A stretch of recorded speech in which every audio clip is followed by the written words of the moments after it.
Maayong morning mga kaibigan.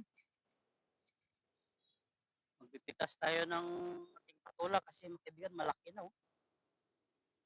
Baka tatanda na to eh. Kailangan natin pitasin mga kaibigan. Gugulayan natin mamaya. Tanghali.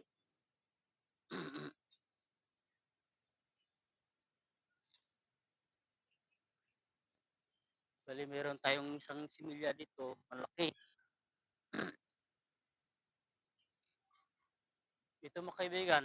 Kung sino nakakalam. Pag malambot, bata pa. Pag matigas, matanda na. Ewan ko sa inyo mga kaibigan kung saan sa inyo dyan. Kasi ang sabi dyan sa kasangbahay, pag malambot daw, matanda na. Kapag matigas, bata pa. Kaya yung patula ko mga kaibigan, ganito kalaki, binigay ko doon, tinapon. Diba? Kung tingnan nyo mga kaibigan, ilalapit natin dito sa camera.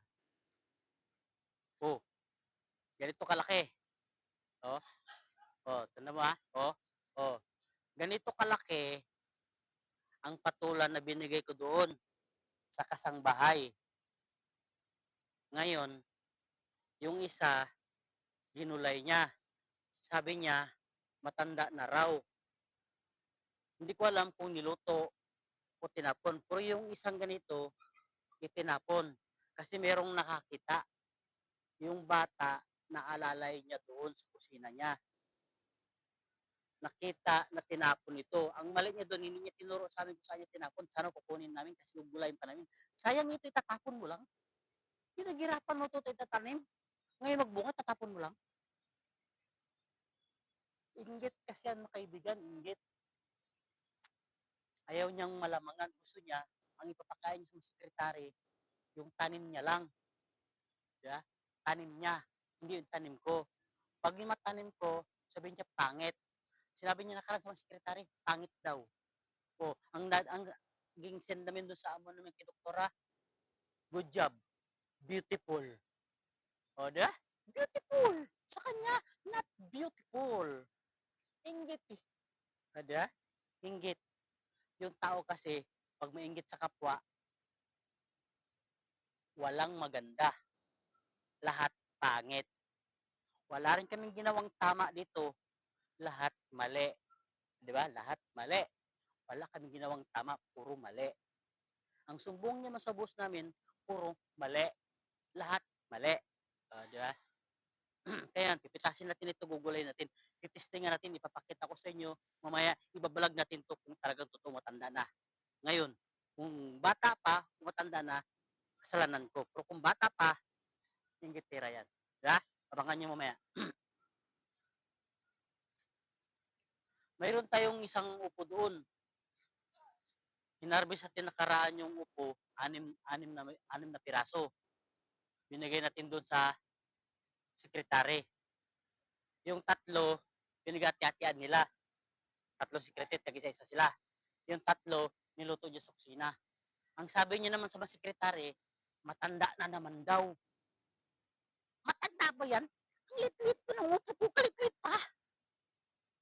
Mas ganito lang kalaki yun, no? Bata pa.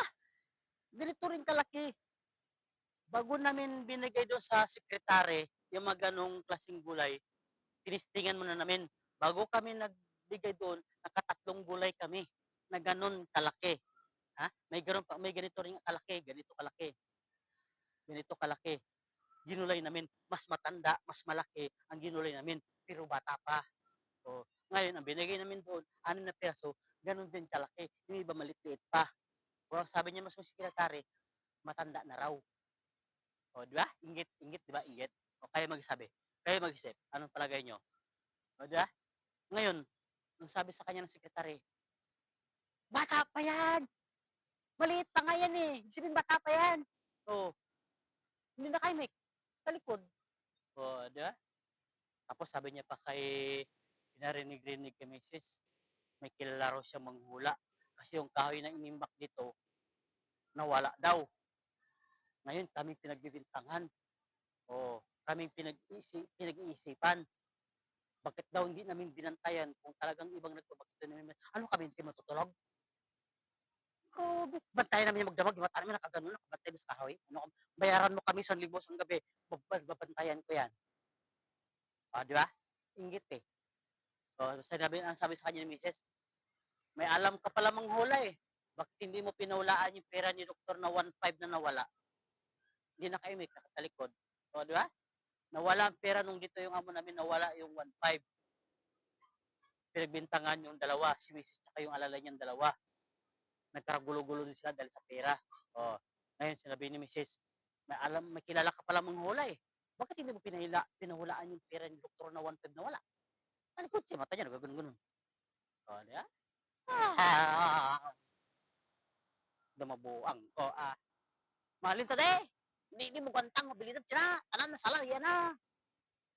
Ikaw magagwanta ka? Tanan na tao di way kagwanta sa iya. Ang amal lang amon namon boss. Dugay na kuno mga tao di nagulobra dire way gadugay tungod sa iya. Ang baba siya gweperte. Tanan na sala iya na. Bye-bye.